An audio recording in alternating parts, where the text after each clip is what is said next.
नमस्कार, आपके साथ मैं हूं Sameer Abbas. Full and final में आपका स्वागत है। सीरिया में मचा हुआ है कोहराम, रूसी बेस पर अमेरिकी कब्जा, ये बड़ी खबर आज हम आपके सामने रखेंगे। और सीरिया के वॉर फ्रंट पर बहुत कुछ ऐसा है जिसने सनसनी मचा दी है।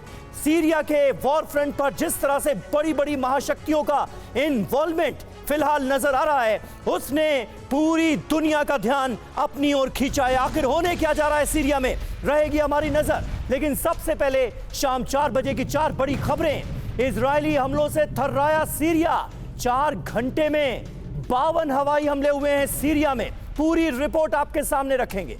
नॉर्थ सीरिया में 3 रूसी बेस पर अमेरिका का कब्जा हो गया। ये बहुत बड़ी खबर है जो सीरिया से सामने आ रही है। तीसरी बड़ी खबर, ब्रिटिश नेवी को लेकर विस्फोटक दावा सामने आया। ऑपरेशन में सिर्फ 2 डिस्ट्रॉयर। पूरी अपडेट आपको देंगे। वहीं चौथी बड़ी खबर कुर्स से। कुर्स में यूक्रेन पर सबसे बड़ा हमला बोला गया है। 24 घंटे में 200 यूक्रेनी सैनिक यहां मारे गए हैं। इन तमाम बड़ी खबरों पर रहेगी हमारी नजर। तो देखिए, ये 4 बड़ी खबरें जिस पर आज हम आपको अपडेट देंगे। सीरिया के वॉर फ्रंट पर बहुत कुछ हो रहा है। वहीं यूक्रेनी सैनिक भारी संख्या में जिनकी जान गई है। कुर्स का भी हम रुख करेंगे। 200 यूक्रेनी सैनिकों की यहां पर जान गई है। और अब रूस कुर्स के इन इलाकों पर जहां पहले यूक्रेन का कब्जा हो गया था, अब वहां पर रूस ने बड़ी बढ़त बना ली है। क्या हो रहा है, पूरी जानकारी आपके सामने रखेंगे। सीरिया के वॉर फ्रंट से बड़ी खबरें इसलिए भी हैं क्योंकि यहां पर कई रूसी बेसेस पर अमेरिका का कब्जा हो गया है, ये जानकारी मिल रही है। पहली बड़ी खबर, उत्तरी सीरिया के मनबीज में भीषण फायरिंग की। एचटीएस विद्रोही गुट और कुर्द फोर्सेस आमने सामने आ गई हैं। ये देखिए तस्वीरें। सीरियन नेशनल आर्मी का भीषण हमला हुआ है। सीरियन डेमोक्रेटिक फोर्स के खिलाफ कब्जे की जंग यहां पर चल रही है। ये तस्वीरें देखिए, आमने सामने की जंग। इस तरह से सड़कों पर आमने सामने की जंग की तस्वीरें यहां से शायद ही आपने इससे पहले कभी देखी होंगी। पहली बार ऐसी तस्वीर सामने आई है नॉर्थ सीरिया में भीषण फायरिंग की, आमने सामने की जंग की।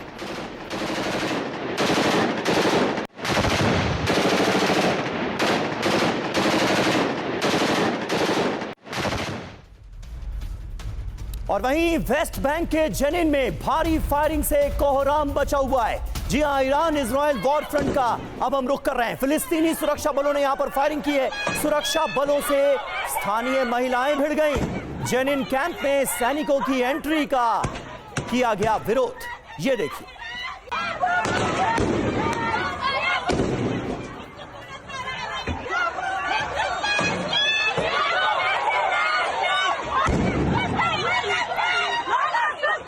जेनिन में भीषण फायरिंग की ये तस्वीरें इस वक्त आप टीवी 9 भारतवर्ष पर देख रहे हैं। जेनिन कैंप में दरअसल सैनिकों की एंट्री का इन तमाम महिलाओं ने विरोध किया और सुरक्षा बलों से भिड़ गईं। ये स्थानीय महिलाएं, ये देखिए तस्वीरें। फिलिस्तीनी सुरक्षा बलों ने फायरिंग की है। वहीं पहली तस्वीर हम आपको दिखा रहे हैं नॉर्थ सीरिया की, जहां पर विद्रोही गुटों के बीच किस तरह से आमने सामने की जंग चल रही है, कैसे फायरिंग हो रही है। ये 2 तस्वीरें इस वक्त एक साथ आपके सामने है। पहली है नॉर्थ सीरिया से और दूसरी जेनिन से।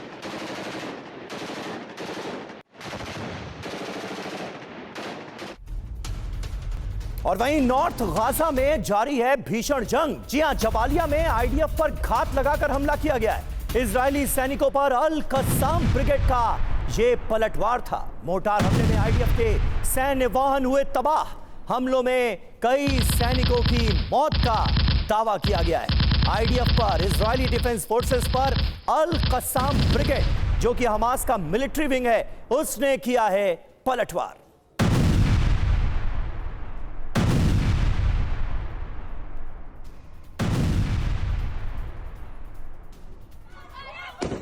और हमारे साथ इस वक्त तमाम खास मेहमान मौजूद हैं, उनका हमें रुख करना होगा। मेजर जनरल जीडी बख्शी साहब इस वक्त हमारे साथ मौजूद हैं। प्रोफेसर अमिताभ सिंह हमारे साथ जुड़ चुके हैं, विदेश मामलों के जानकार हैं। एयर मार्शल राजेश कुमार भी हमारे साथ मौजूद हैं। बख्शी साहब, सबसे पहले ये नॉर्थ सीरिया में जो तस्वीरें सामने आई हैं पहली बार सीरिया में जो जंग का दौर हम देख रहे हैं, जब से ये शुरू हुआ है तब से पहली बार ये तस्वीरें सामने आई हैं। विद्रोही गुट जो हैं वो आपस में ही आमने सामने की जंग में शामिल नजर आ रहे हैं। नॉर्थ सीरिया की सड़कों पर जमकर फायरिंग हो रही है। ये क्या बता रहा है सर?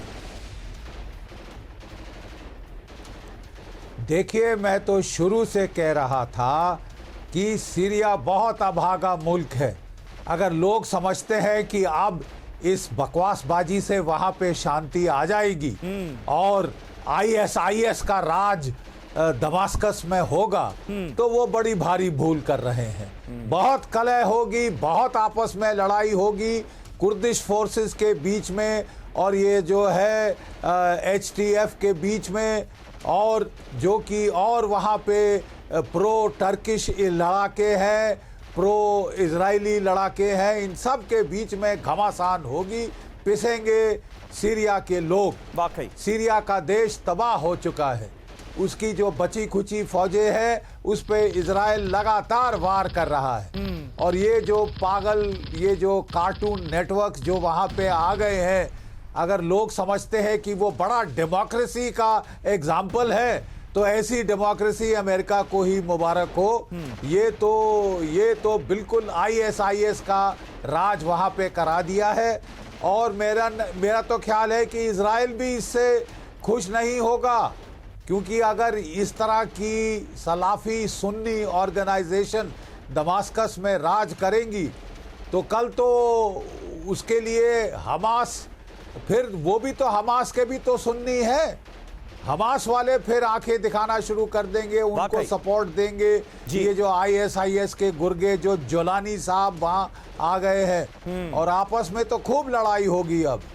बिल्कुल बिल्कुल। और ये बात आपने सही कही। आपने डे वन से इस बात के आसार जताए थे, आशंका जताई थी कि ये मुमकिन है और अब हो वही रहा है। एचटीएस और कुर्द फोर्सेस के लड़ाके जो हैं वो आमने सामने आ गए हैं। वहीं यूक्रेन फ्रंट पर भी जबरदस्त हलचल है। अलर्ट पर है यूक्रेन। ब्रिटिश नेवी पर विस्फोटक दावा सामने आया है। वहीं अहम खबर है यूक्रेन के पोक्रोवस्क में विध्वंसक हमले की। धमाकों में तबाह हो गया यूक्रेनी हाइडआउट। कुराखोवो में यूक्रेनी ठिकाने को किया गया है टारगेट। रूसी ड्रोन हमलों में यूक्रेन को भारी नुकसान पहुंचा है। पोक्रोवस्क में हुए विध्वंसक हमले की तस्वीरें आपके सामने।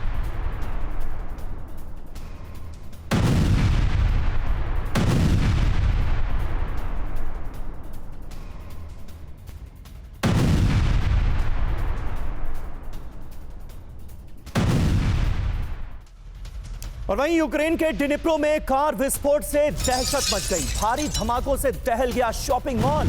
धमाके में मारे गए कई यूक्रेनी सैनिक। हमले में शॉपिंग मॉल में भारी नुकसान की खबर है। ये देखिए शॉपिंग मॉल की तस्वीरें जहां पर जबरदस्त धमाका हुआ। यूक्रेन के डिनिप्रो में कार विस्फोट के बाद इस पूरे इलाके में दहशत फैल गई।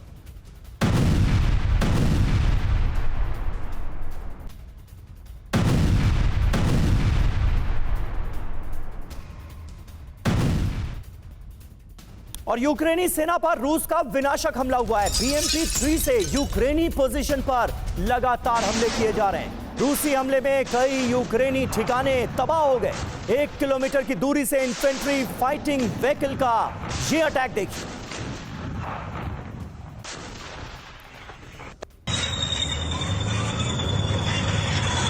तो ये 3 बड़ी खबरें, 3 ब्रेकिंग न्यूज इस वक्त आपके सामने हैं तस्वीरों के साथ। कुराखोवो में यूक्रेनी ठिकाने को किया गया है टारगेट। वहां की तस्वीर। पोक्रोवस्क में विध्वंसक हमला।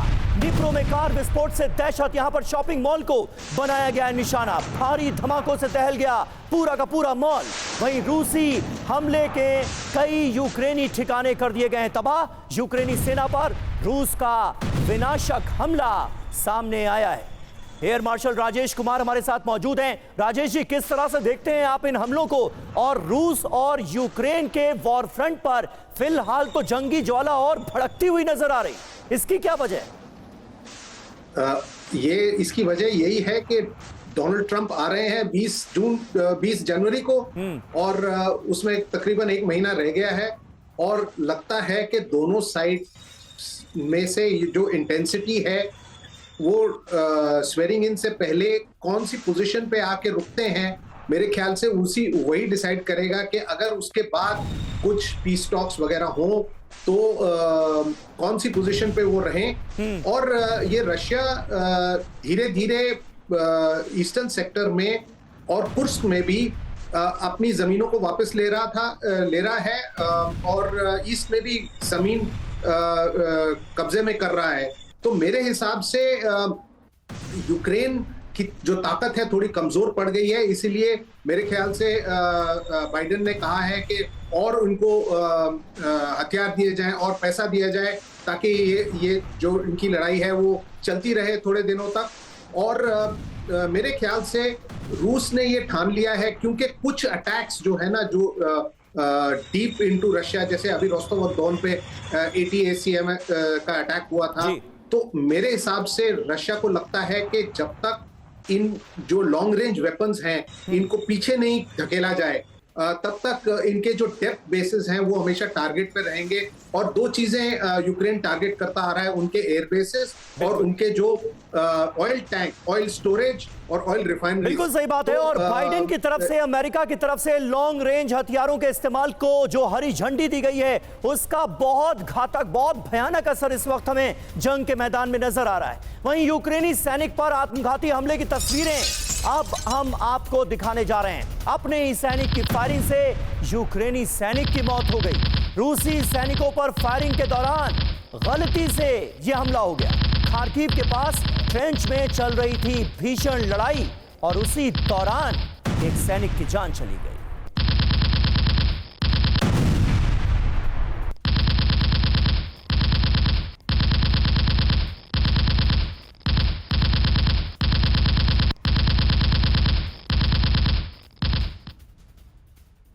और एक और अहम खबर है, कार विस्फोट में रूसी अफसर सर्गेई येवसुकोव की हत्या। यूक्रेनी युद्धबंदियों को यातना के लिए थे जिम्मेदार। सर्गेई येवसुकोव ने 2022 में मरियोपोल में किया था सरेंडर। ये बड़ी खबर सामने आ रही है रूसी ऑफिसर सर्गेई की हत्या से जुड़ी।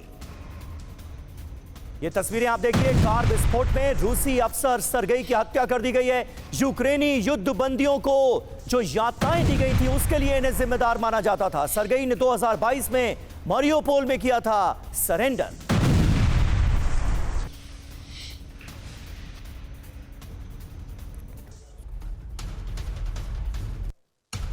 तो इन तमाम अहम और बड़ी खबरों पर लगातार हमारी नजर बनी हुई है। रूस और यूक्रेन के बीच का जो जंगी फ्रंट है वहां पर भी जो बड़ी खबरें हैं वो सामने आई हैं। उत्तरी सीरिया के मनबीज में भीषण फायरिंग चल रही है। वेस्ट बैंक के जेनिन की तस्वीरें हमने आपको दिखाई, भारी फायरिंग चल रही है क्योंकि जो शरणार्थियों के कैंप है वहां पर सैनिकों ने प्रवेश करने की कोशिश की। उसके बाद महिलाएं यहां पर सुरक्षा बलों से भिड़ गईं। वहीं आईडीएफ को निशाना बनाया है अल कसाम ब्रिगेड ने, जो कि हमास का मिलिट्री विंग है। उसने जबालिया में घात लगाकर हमला किया है। धमाकों में तबाह हो गया यूक्रेनी हाइडआउट, उसकी भी तस्वीरें हमने आपको दिखाई। वहीं 2022 में मरियोपोल में जिस शख्स ने सरेंडर किया था कार विस्फोट में, रूसी अफसर की हत्या की तस्वीरें भी सामने आई हैं। और रूस यूक्रेन जंग में यह भी हमने देखा कि किस तरह से अपने ही सैनिक की मौत हो गई यूक्रेन के एक सैनिक की गलती की वजह से। इन तमाम अहम खबरों पर हमारी नजर बनी हुई है। तीन अहम मेहमान हमारे साथ मौजूद हैं। मेजर जनरल जीडी बख्शी हमारे साथ हैं, प्रोफेसर अमिताभ सिंह हमारे साथ मौजूद हैं, एयर मार्शल राजेश कुमार हमारे साथ मौजूद हैं। अमिताभ जी, आता हूं मैं आपके पास, लेकिन उससे पहले सीरिया में इजराइल की जो नॉन स्टॉप बमबारी हो रही है उसकी तस्वीरें मुझे दिखानी है। इजरायली हमलों से थर्राया दमिश्क के बाहरी इलाकों में भीषण बमबारी हुई है। सीरिया में ईरान के मिलिट्री ठिकानों पर हमले किए गए। इजरायली हमलों में ईरान को बड़ा नुकसान हुआ है। ये खबरें सामने आ रही हैं, ये रिपोर्ट्स सामने आ रही हैं। इजरायली हमलों से देखिए कैसे थर्रा गया है दमिश्क की ये तस्वीरें हैं जहां पर इजरायल ने बाहरी इलाकों को टारगेट किया है। दमिश्क के बाहरी इलाकों में जबरदस्त बमबारी की गई। जो जानकारी मिली है वो ये कि ईरान के मिलिट्री ठिकाने जो कि सीरिया के अंदर, दमिश्क के अंदर मौजूद थे, उन्हें इजरायल ने किया है टारगेट।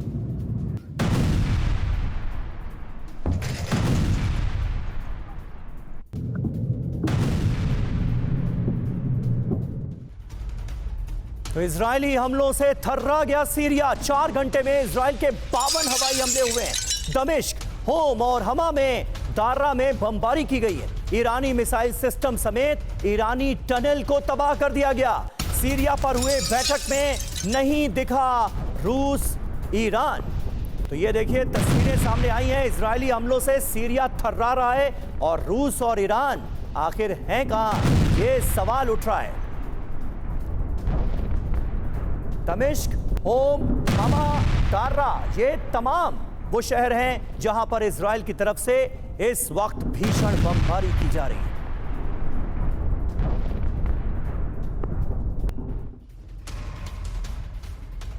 तो सीरिया में ईरानी वेपन डिपो को तबाह कर दिया गया। सीरिया में ईरानी वेपन डिपो और इंफ्रास्ट्रक्चर पर इजराइल ने हमले बोल दिए। 4 घंटों में दमिश्क, होम्स, हमा और दारा में कुल 52 एयर स्ट्राइक की गई।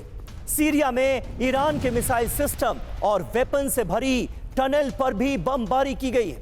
इजरायली हमलों में बैलिस्टिक स्कड मिसाइल डिपो पूरी तरह से तबाह हो गया। रॉकेट लॉन्चर और नसीरिया सैन्य हवाई अड्डे पर भी हमले की खबर है। सीरिया पर अमेरिका, तुर्की, यूरोपीय संघ समेत कई देशों की बैठक हो रही है। अकाबा में आयोजित बैठक में ईरान और रूस शामिल ही नहीं हुए। सीरिया की एक तरफ यह हाल है प्रोफेसर अमिताभ, और दूसरी तरफ हम देख रहे हैं ईरान और रूस, जिनका सबसे ज्यादा दखल नजर आता था, जिनकी बदौलत बशर अल असद पिछले 8 सालों से सत्ता में थे, सरकार चला रहे थे, वो ही इस बैठक से नदारद हैं। ऐसा क्यों? देखिए, बदले हुए हालात जो इस समय सीरिया में है उनमें ये लाजमी है कि ये दोनों नहीं रहेंगे, लेकिन अगर ये दोनों रहते तो अच्छा होता, क्योंकि देखिए ये एक ट्रांजिशन का फेज है सीरिया के लिए, और सीरिया में इतने ज्यादा ऑपरेटिव्स इस समय ऑपरेट कर रहे हैं कि वहां की स्थिति और भयावह होगी। और इसका कारण ये भी है कि अभी भी ये मतयक नहीं हुआ है कि कौन से ऑर्गेनाइजेशन, कौन से संगठन किस तरफ से वहां रूल करेंगे, क्योंकि अभी तक तो हमने HTS को देखा या 1-2 अलाइड ग्रुप्स को ही देखा है। बाकियों का क्या होगा? यानी कमोबेश स्थिति वैसी ही बनी रहेगी। इस समय जो जॉर्डन में मीटिंग हुई उसमें 8 देश जो भी मिले हैं, इनके मिलने का कोई प्रायोजित कार्यक्रम तो पहले से था ही, लेकिन अगर ये पहले से इस स्थिति पर नियंत्रण रखते तो आज ये स्थिति नहीं आती कि सीरिया में एक केओस रहता है। और इसका पूरा फायदा इजराइल उठा रहा है। इसका सारा दारोमदार, एक तरह से देखें, इसकी राजनीति का दारोमदार अगर देखें तो वो तुर्की पे जाता है, और तुर्की इस समय सबसे बड़ा प्लेयर होके उभरा है। और मुझे लगता है कहीं ना कहीं एक टैसिट कंसेंट और पार्टीज की हो ना हो, तुर्की का है कि जितना भी रिमेनिंग ईरानियन इंफ्रास्ट्रक्चर है जो सीरिया के पास था, उसको खत्म किया जाए। लेकिन इस समय अपने आप को रूस कह रहा है कि वो काबिज रहेगा। उनके बेसेस जो 1971 से सोवियत जमाने से चले आ रहे थे, एयरफोर्स और नेवल बेसेस, वो अब भी ऑपरेटिव रहेंगे। इन सब हालात में ये क्या कॉन्फ़िगरेशन हो रहा है, क्या चल रहा है, और ये भी बड़े हैरानी करने वाली बात है कि जिस पर अमेरिका ने HTS के चीफ जो है जोलानी पर 80 करोड़ रुपए का इनाम रखा था, वो उनसे भी बात कर रहे हैं। तो ये यही तो बड़े ताज्जुब की बात है। और कहीं ना कहीं आतंकवाद जैसे गंभीर मुद्दे पर अमेरिका का जो दो मुहा चेहरा है वो भी उजागर होता है। जिस HTS को आतंकवादी संगठन घोषित कर रखा है, जिस जोलानी पर बाउंटी घोषित कर रखी है, आज उसी से बात हो रही है कि सीरिया को कैसे आगे बढ़ाना है, कैसे वहां पर सत्ता स्थापित करनी है। सीरिया इजराइल बॉर्डर पर बड़ी तैनाती की खबर है। सीमा पर हयात तहरीर अल शाम फोर्स नजर आई। इजरायली सीमा पर दारा इलाके में HTS की फोर्स तैनात है। ये देखिए इस वक्त सीरिया में किस तरह के हालात हैं और कैसे कई जगहों पर जो विद्रोही गुट तख्ता पलट के लिए जिम्मेदार माने जा रहे हैं, वही आपस में भिड़ते नजर आ रहे हैं। और सीरिया के संग्राम को लेकर अलर्ट मोड पर है जॉर्डन। सीरिया सीमा के पास जॉर्डन की भारी सैन्य तैनाती। जॉर्डन की विध्वंसक हथियारों के साथ सैन्य तैनाती सामने आई। किसी भी स्थिति से निपटने के लिए पूरी तरह तैयार है जॉर्डन।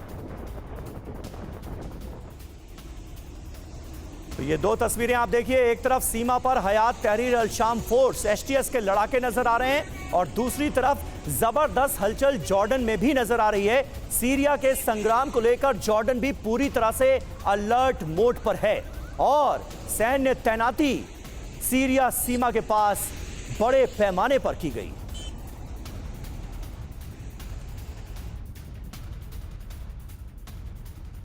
और वहीं यूक्रेन पर विनाशकारी हमले का एयर रेड अलर्ट जारी किया गया है। ब्रिटिश नेवी का विस्फोटक दावा क्या है वो भी आपको आगे बताएंगे। रूस के मिसाइल और ड्रोन से हमले की आशंका है। आधे से ज्यादा यूक्रेन में air raid alert. Kyiv, Poltava, Sumy, Kharkiv और चेर्निहिव में एयर रेड अलर्ट। रूसी विमानों और बॉम्बर के मूवमेंट का किया गया है दावा।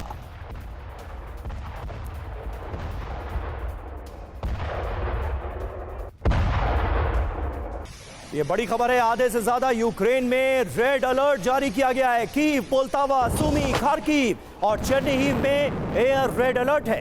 रूसी विमानों और बॉम्बर्स के मूवमेंट को लेकर ये बड़ा दावा किया गया है। अलर्ट जारी किए गए।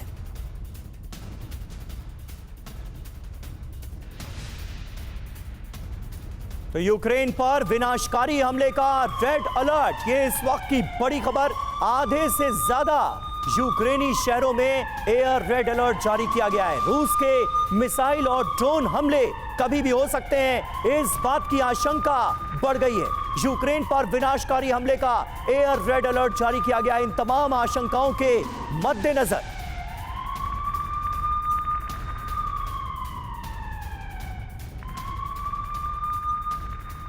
और अभी रूस का यूक्रेन पर सबसे बड़ा ड्रोन अटैक हुआ है। यूक्रेन पर 130 शाहेद ड्रोन से हमला हो गया है। बड़ी खबर सामने आ रही है। रूस के टारगेट पर यूक्रेन के स्ट्रैटेजिक पोजीशंस, यूक्रेनी डिफेंस सिस्टम ने हमलों को नाकाम कर दिया है। 60 ड्रोन नष्ट किए गए। इलेक्ट्रॉनिक वॉर का शिकार हुए 70 ड्रोन। टारगेट पर यूक्रेन की तमाम जो स्ट्रैटेजिक पोजीशंस हैं वो नजर आ रही हैं। ये अभी की खबर इस वक्त हम आपको दे रहे हैं। रूस ने यूक्रेन पर सबसे बड़ा ड्रोन अटैक किया है। 130 शाहेद ड्रोन का इस्तेमाल इन हमलों को अंजाम देने के लिए किया गया। तो रूस यूक्रेन जंग और ज्यादा विध्वंसक होती हुई नजर आ रही है। रूस ने यूक्रेनी Su-25 को मार गिराया। रूसी S-400 ने Su-25 को बनाया निशाना। खेरसॉन में यूक्रेनी Su-25 को तबाह कर दिया गया।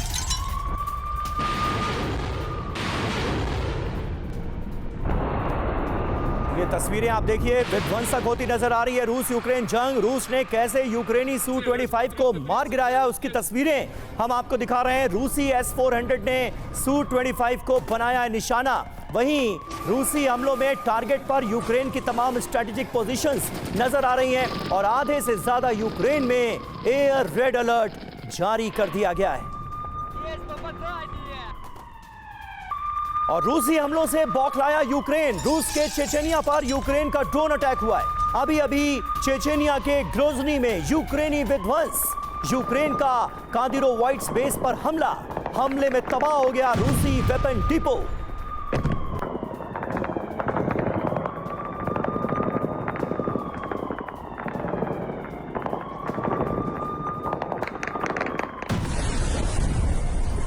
ये देखिए किस तरह से बड़े हमलों को अंजाम दिया गया है। यूक्रेन ने कादिरोवाइट्स बेस पर हमला किया है। हमले में रूसी वेपन डिपो को निशाना बनाया गया और इसे बर्बाद कर दिया गया।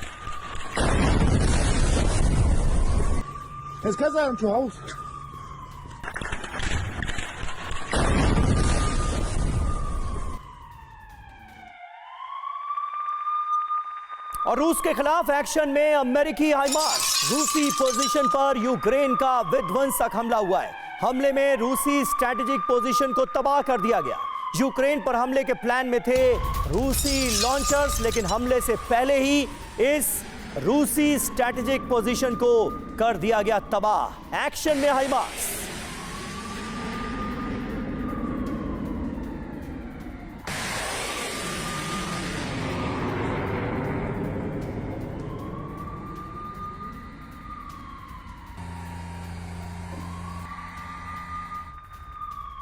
और अब वो बड़ी खबर जो आपको चौंका कर रख देगी। ब्रिटेन रॉयल नेवी की ताकत में ऐतिहासिक कमी हुई है।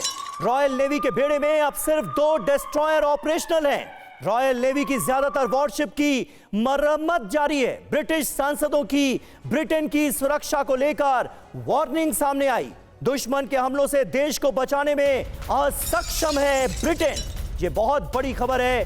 ब्रिटेन में आखिर हो क्या रहा है? ब्रिटिश रॉयल नेवी की ताकत में इतनी कमी। रॉयल नेवी के बेड़े में सिर्फ 2 डिस्ट्रॉयर आज की तारीख में ऑपरेशनल है। रॉयल नेवी के ज्यादातर वॉरशिप की मरम्मत का काम चल रहा है और यही वजह है कि ब्रिटिश सांसदों ने भी ब्रिटेन के सुरक्षा कवच को लेकर वार्निंग जताई है। दुश्मन के हमलों से देश को बचाने में ऐसे में असक्षम साबित होगा ब्रिटेन, इसकी आशंका जाहिर की गई। तो ये कैसे हुआ? कमजोर हुई ब्रिटेन की रॉयल नेवी कैसे? ये समझिए। रॉयल नेवी के डिस्ट्रॉयर बेड़े में अब तक की सबसे बड़ी कमी का ये दौर है। नाटो वर्सेस रशिया टेंशन के बीच ब्रिटिश नेवी के पास सिर्फ 2 डिस्ट्रॉयर्स बचे हैं। रॉयल नेवी के ज्यादातर वॉरशिप की इस वक्त मरम्मत चल रही है। 8 टाइप 23 फ्रिगेट में सिर्फ 6 ही वर्तमान में ऑपरेशनल हैं। 14 डिस्ट्रॉयर और फ्रिगेट में से सिर्फ 8 ही ऑपरेशन के लिए उपलब्ध हैं। इसका सीधा मतलब यह होता है 1945 में ब्रिटिश नेवी के पास 800 से ज्यादा वॉरशिप फ्रिगेट थे।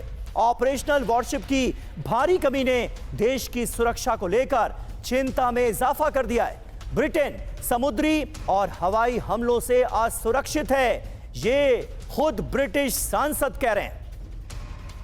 ब्रिटेन की रॉयल नेवी की ऐसी हालत, जीडी बख्शी सर, क्या आपको चौंकाती है? नहीं, ये तो काफी देर से विदित था। ब्रिटेन बड़ी बड़ी बातें कर रहा है, लेकिन अगर आज के दिन में जंग शुरू हो जाए तो उसकी फौज की हालत पतली है। बहुत कम नफरी है ट्रूप्स जो वो ग्राउंड पे डिप्लॉय कर सकते हैं।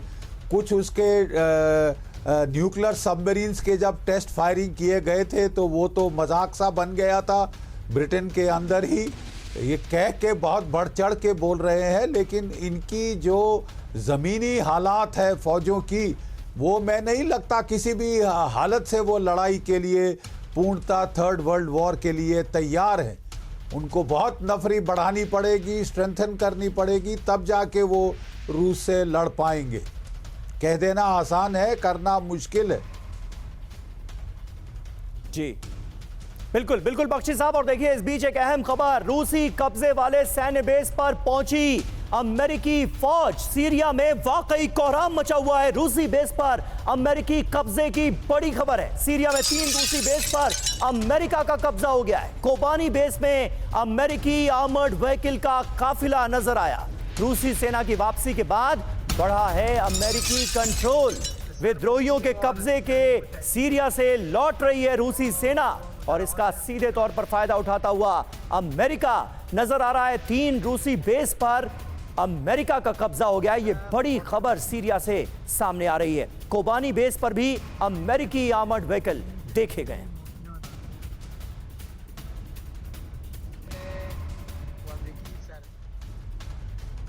और वहीं एक बड़ी खबर लीबिया से है। लीबिया हो सकता है रूस का नया सैन्य ठिकाना। लीबिया का अल जुफ्रा एयरपोर्ट तैयार किया जा रहा है। सीरिया से लीबिया शिफ्ट किए जा रहे हैं रूसी हथियार। लीबिया में रूसी नेवल बेस बनाने की तैयारी है। सैटेलाइट तस्वीरों के हवाले से यह बड़ा दावा किया गया है।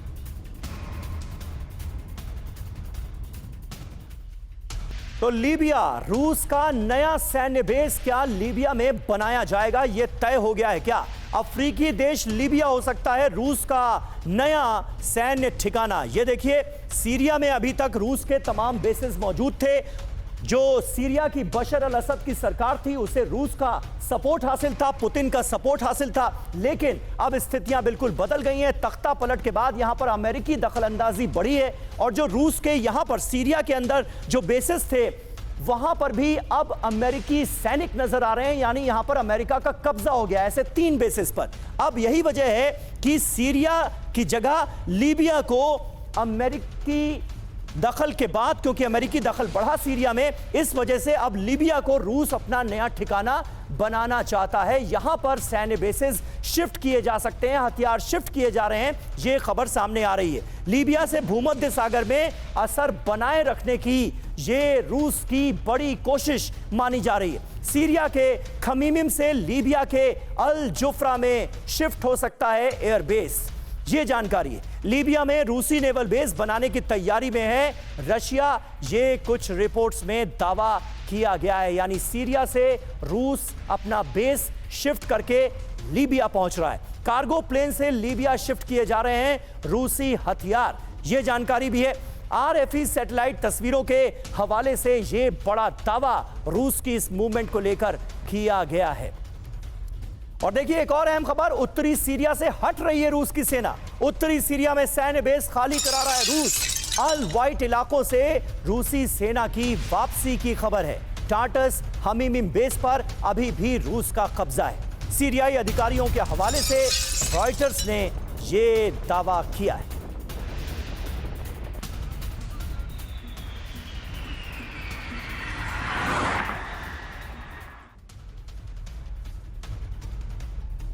तो उत्तरी सीरिया से रूसी सेना की वापसी की खबर है। उत्तरी सीरिया में सैन्य बेस खाली करा रहा है रूस। होम्स के पास अलवाइट इलाकों से रूसी सेना की वापसी हो रही है। टाटस खमीमिम बेस पर अभी भी रूस का कब्जा है। असद सेना के कई अधिकारियों के साथ सैन्य उपकरण मॉस्को भेजे गए। फिर से संगठित हो सकती है असद की सेना, ऐसा इस रिपोर्ट में दावा किया गया है। लताकिया में खमीमिम बेस के पास विद्रोही गुट के लड़ाके मौजूद हैं। रॉयटर्स के हवाले से ये बड़ी खबर सामने आ रही है। नॉर्थ सीरिया से रूसी सेना की वापसी की खबर है। प्रोफेसर अमिताभ, किस तरह से आप देखते हैं इस मूवमेंट को?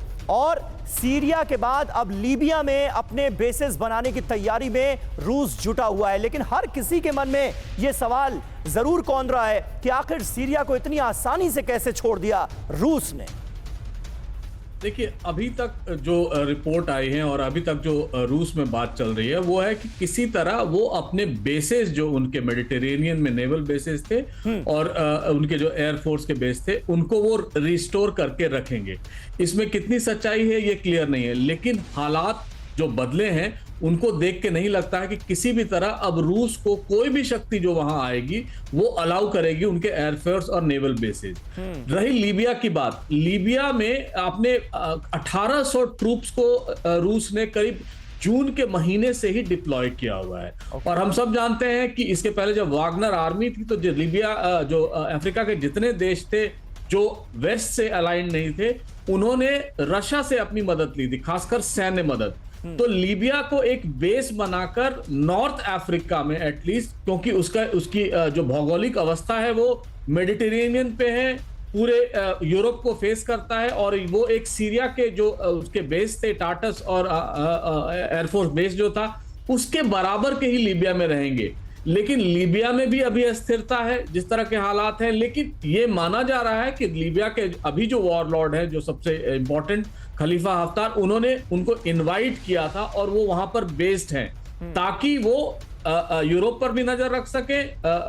जो लेबनान और सीरिया का एक पास जो उनका बेस था उसको मूव करा के वहां ले जाने की बात है, लेकिन अभी भी ये फाइनल नहीं है।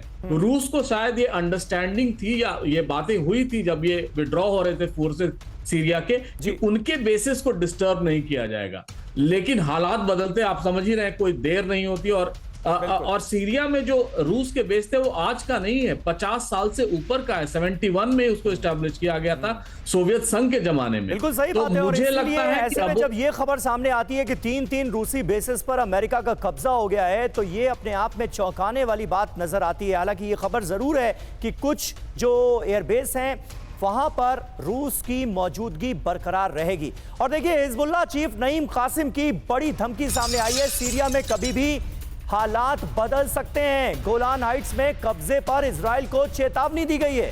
चेतावनी कौन दे रहा है? हिजबुल्लाह विस्तारवादी दुश्मन का सामना कर रहा है सीरिया, ये कहा है नईम कासिम ने। हिजबुल्लाह का कभी अंत नहीं हो सकता, हिजबुल्लाह चीफ की इजराइल को धमकी।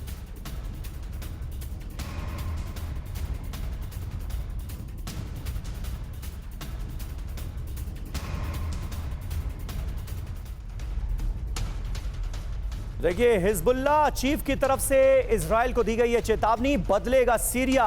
सीरिया में कभी भी बदल सकते हैं हालात। हिजबुल्लाह ने सप्लाई रूट खोया, लेकिन वक्त आने पर बदलाव होगा।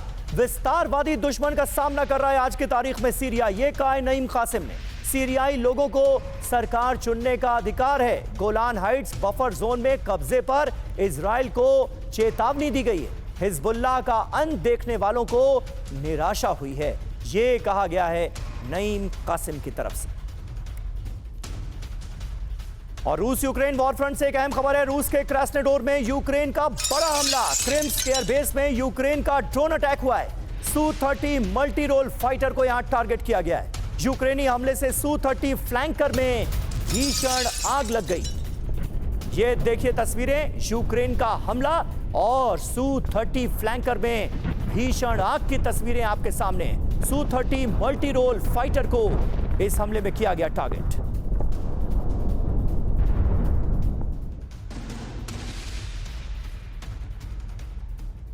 और वहीं कुर्स्क में यूक्रेनी सैनिकों पर होवित्जर तोप से हमला किया गया है। 152 mm होवित्जर से हमला हुआ। कैसे, ये देखिए। पैराट्रूपर्स ने यूक्रेनी सेना पर अटैक किया। हमले में तबाह हो गए कई यूक्रेनी ठिकाने।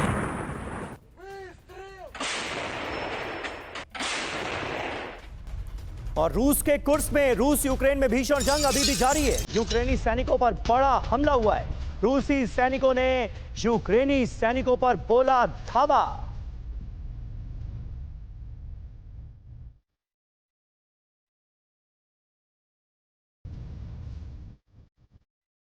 और कुर्स्क में रूस का विनाशक हमला हुआ है। रूसी हमलों से थर्राए यूक्रेनी घुसपैठ वाले तमाम इलाके।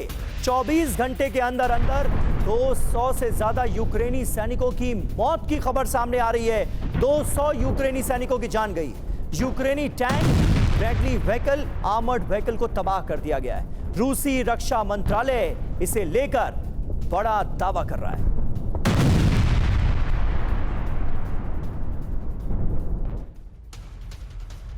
तो कुर्स्क में यूक्रेन पर जो रूसी कहर बरपा है उसकी डिटेल ये रही आपके सामने। रूसी हमलों से थर्राया यूक्रेनी घुसपैठ वाला इलाका।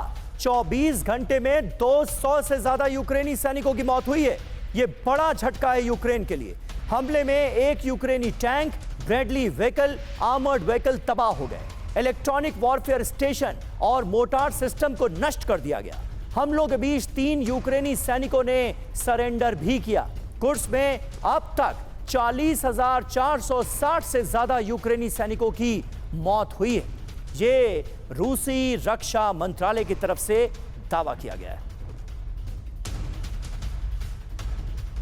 और यूक्रेन के 10 शहरों पर रूस का एक साथ अटैक हुआ है। 24 घंटे में 132 ड्रोन से भारी विनाश हुआ है।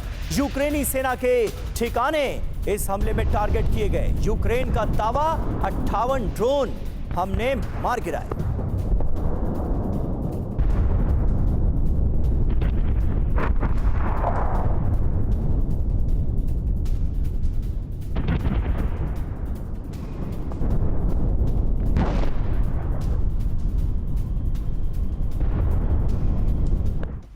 और देखिए अभी अभी एक और बड़ी खबर आ रही है। कर्च स्ट्रेट में डूबने के कगार पर हैं रूस के 2 जहाज। तूफान की चपेट में आया वोल्गो नेफ्ट ऑयल टैंकर। जहाज में लदा हुआ है 4300 टन तेल।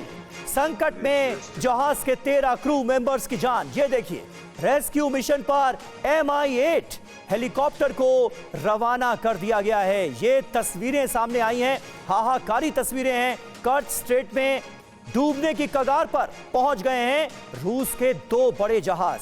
तूफान की चपेट में वोल्गो नेफ्ट ऑयल टैंकर आ गया है। तूफान कितना जबरदस्त है इसका आप तस्वीरों को देखकर अंदाजा लगा सकते हैं। और खास बात यह है कि इस जहाज में 4300 टन तेल लदा हुआ है।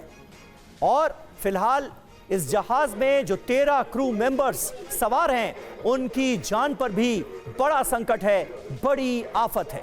रेस्क्यू मिशन को अंजाम देने के लिए Mi-8 हेलीकॉप्टर्स को रवाना किया गया है। और जाते जाते यूक्रेन को बाइडेन की बारूदी सौगात, आर्टिलरी, रॉकेट और आर्मर्ड व्हीकल्स देने का प्लान सामने आया। 5 हफ्तों में यूक्रेन को वेपन देने की तैयारी की गई है। बाइडेन ने पास किया $500 मिलियन का पैकेज। ट्रंप के व्हाइट हाउस आने से पहले यूक्रेन को यह बड़ी मदद दी गई। तो जाते जाते यूक्रेन पर किस कदर मेहरबान नजर आ रहे हैं जो बाइडेन, जरा ये देखिए। पेंटागन की 5 हफ्तों में यूक्रेन को भारी तादाद में वेपन देने की तैयारी है। 20 जनवरी को ट्रंप के व्हाइट हाउस में आने से पहले यूक्रेन को यह बड़ी मदद दी जाएगी। बाइडेन ने यूक्रेन के लिए $500 मिलियन के नए वेपन पैकेज को मंजूरी दे दी है। यूक्रेन को हजारों आर्टिलरी, गोला बारूद, रॉकेट और सैकड़ों आर्मर्ड व्हीकल देगा अमेरिका। राष्ट्रीय सुरक्षा सलाहकार जैक सुलिवन वेपन डिलीवरी पर काम कर रहे हैं। जंग के बाद अमेरिका यूक्रेन को $174 बिलियन से ज्यादा की मदद दे चुका है।